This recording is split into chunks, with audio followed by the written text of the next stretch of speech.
ओम गणेशाय नमः। ओम नमः शिवाय। नमस्कार दोस्तों, मेरे YouTube चैनल पर आपका स्वागत है। प्रस्तुत हूँ मैं एक छोटी सी कहानी के साथ। चलिए कहानी सुनते हैं। बहुत समय पहले एक मदारी था। वह शहर में अलग अलग जगह पर जाकर अपना खेल दिखाता था और अपने परिवार के लिए आजीविका कमाता था। लेकिन इस खेल को दिखाने में उसकी इतनी आय नहीं होती थी जिससे वह अपने परिवार का पेट भर सके। एक दिन वह इसी सोच में कि मेरे परिवार का भरण पोषण कैसे हो, तालाब के किनारे बैठा था। तब एक बगुला एक मछली को पानी में से पकड़ता, हवा में उछालता और चोंच से पकड़कर खा जाता। उसने बहुत देर तक उस बगले को उसी तरह से करते देखा तो उसके मन में एक जिज्ञासा हुई कि अगर मैं भी इसी तरह का एक नया खेल शुरू कर दूं कि एक चीज को हवा में उछालूं और उसको मुंह से पकड़ लूं तो लोगों को मेरे खेल में ज्यादा इंटरेस्ट बनेगा, मैं भी ज्यादा आजीविका कमा सकूंगा। इस प्रकार वह हर दिन वहां जाता और उस बगुले को देखता कि किस तरह वह मछली को हवा में उछालता है और फिर कैसे उसे कैच करता है।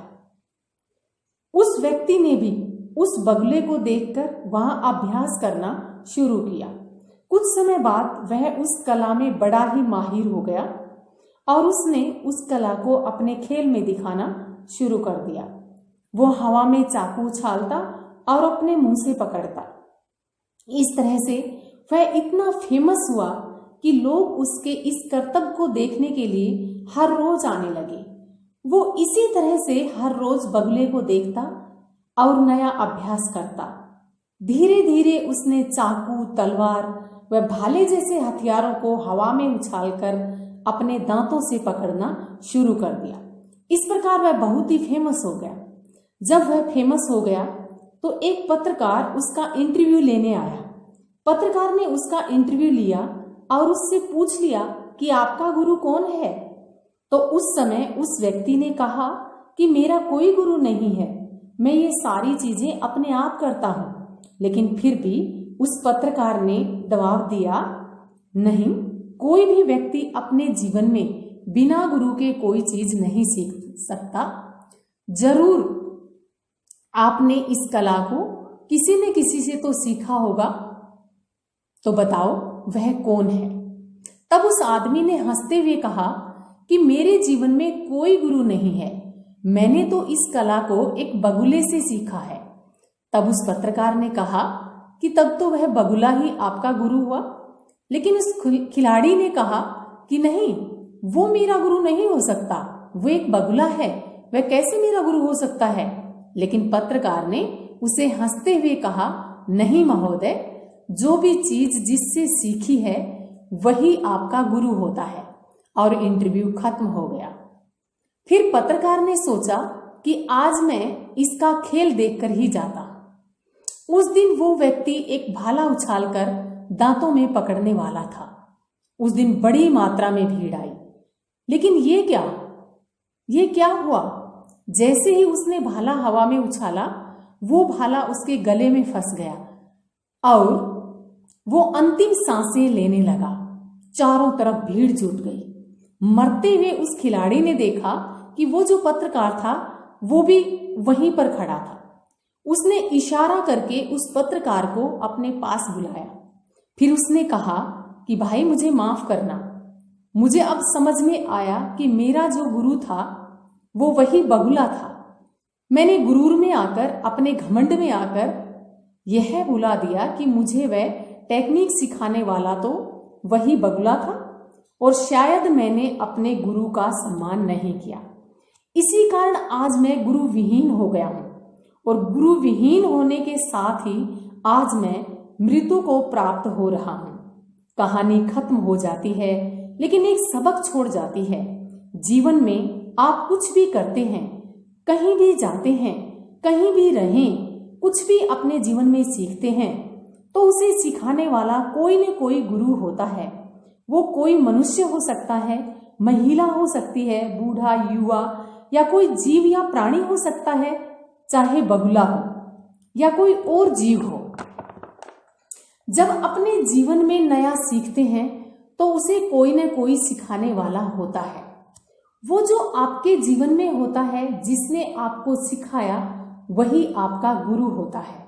और याद रखिए, जब आप अपने गुरु को सम्मान देना छोड़ देते हैं तो वो विद्या जो आपने उससे सीखी है वो आपके किसी काम नहीं आती। इतिहास गवाह है कि जब भी किसी शिष्य ने अपने गुरु के साथ धोखे या झूठ के माध्यम से कोई भी शिक्षा ग्रहण की है, वो कभी काम नहीं आई।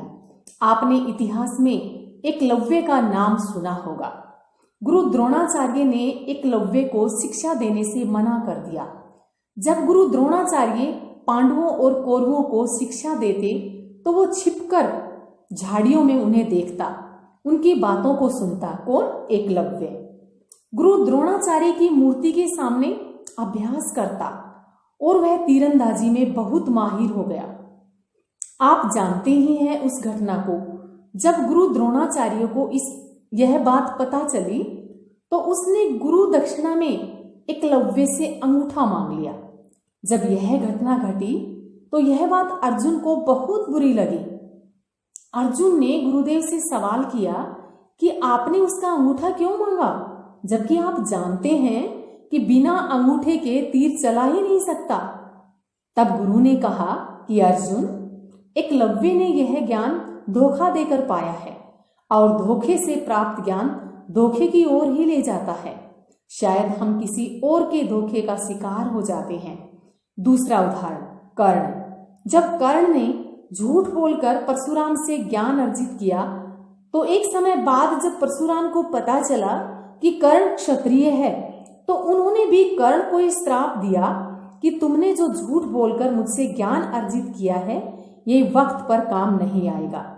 यही इतिहास हमें ये सिखाता है कि यदि हम गुरु के साथ धोखा करते हैं, झूठ बोलते हैं या अपशब्द कहते हैं तो वो सीखा हुआ ज्ञान हमारे किसी काम का नहीं होता। याद रखिए, जीवन में 3 ऋण बहुत बड़े होते हैं, मातृ ऋण, पितृ ऋण और गुरु ऋण। इन तीनों ऋणों को हम कभी नहीं चुका सकते, लेकिन इनका ऋण चुकाने के लिए इनका आभार व्यक्त जरूर कर सकते हैं। हम इन तीनों को ही सम्मान दे सकते हैं, इन्हें आदरणीय बना सकते हैं। इसमें जाता ही क्या है? याद रखिए, जब हम किसी को अपशब्द कहते हैं तो चाहे वो कोई भी हो, उसके दिल को दुखा सकते हैं। और दिल को दुखाना अच्छी बात नहीं होती, क्योंकि हर दिल में ईश्वर का वास होता है। आपको अपने जीवन में ये बात हमेशा याद रखनी चाहिए। अगर हम अपने गुरु का ही अपमान करते हैं तो हमारे जीवन में दुखों का अंबार आ जाता है। याद रखिएगा, जीवन में जो व्यक्ति अपने गुरु के प्रति अपशब्द बोलता है या बुरे विचार रखता है, वह जीवन में कभी सफल नहीं हो सकता।